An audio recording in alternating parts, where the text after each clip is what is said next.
Sa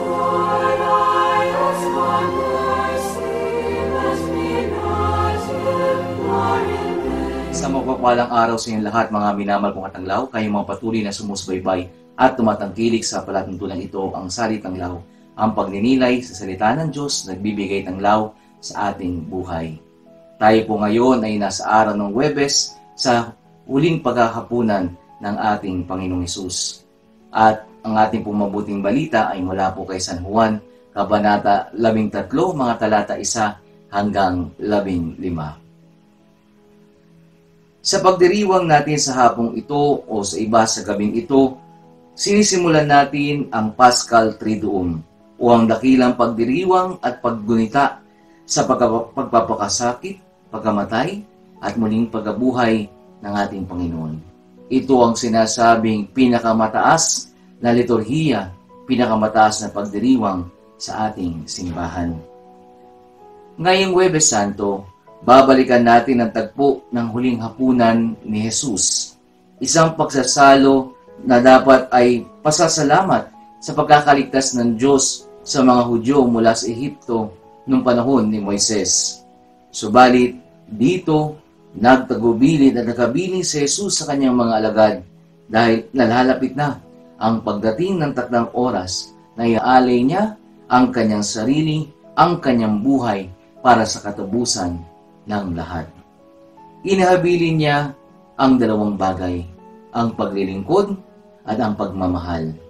Inihabilin niya ang paglilingkod sa pamamagitan ng paghuhugas niya ng mga paa ng kanyang mga alagad.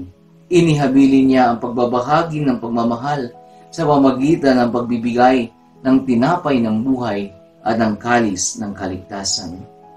Paglilingkod at pagmamahal, dalawang bagay na dapat nagbibigay kabuluhan sa ating pagsunod kay Kristo. Dahil tunay nga naman, ang totoong Kristiyano, ang tunay na Kristiyano ay marunong maglingkod. Ang totoong Kristiyano, ang tunay na Kristiyano ay marunong magmahal. Maglingkod tulad ni Kristo, magmahal katulad ni Kristo. Ito sadya ang kalooban ng ating Panginoong Hesus. Gawin ninyo ito sa pag-alala sa akin. Kaya tayo bilang mga Kristiyano, ito ang ipinapaalala sa atin sa gabing ito, ang ating paglilingkod, ang ating pagmamahal, na dapat matuto tayong magpakumbaba, dapat maging bukas ang ating puso, dapat nga ay handa ang ating kalooban na gawin ang kalooban ng ating Panginoong Diyos. Mga minamahal kong katanglaw, tatapusin natin ang pagdiriwang sa araw na ito sa pamamagitan ng pagpopresyon, pagpopresyon at pagtatanod sa kabanal-banalang sakramento. Dito natin ginugunita ang pagdarasal ni Jesus sa hardin ng Getsemani. Samahan natin si Jesus, magdasal din tayo at magnilay sa harap ng kanyang banal na presensya. Nawa nga, huwag natin kalilimutan ang minsan na rin niyang sinabi sa kanyang mga alagad nung gabing iyaon. Magbantay at manalangin upang huwag madaig ng tukso. Ang espiritu ay nakahanda, ngunit ang laman ay mahina. Kung tutusin, ito po ang pinaka-naayong pagkakataon para tayo makapagbisita iglesia upang makapitong ulit nating maipaparamdam ang ating pagdamay, ang ating pakikiisa sa kanyang pagpapakasakit. Mga minamahal kong katanglaw, hindi po dito natatapos ang pagdiriwang natin.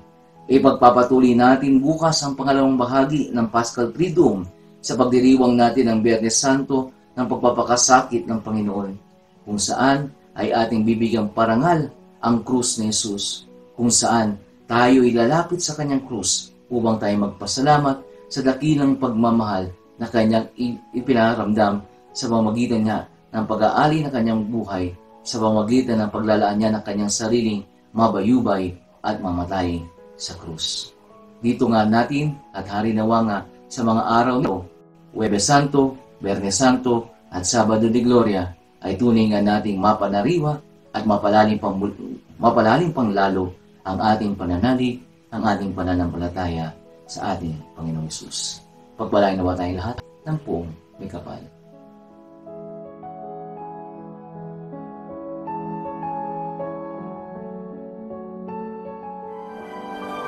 Magandang araw po sa inyo mga katanglaw. 3 taon na po na tayo ay sama-samang nagninilay sa 7 huling wika ng ating Panginoong Diyos.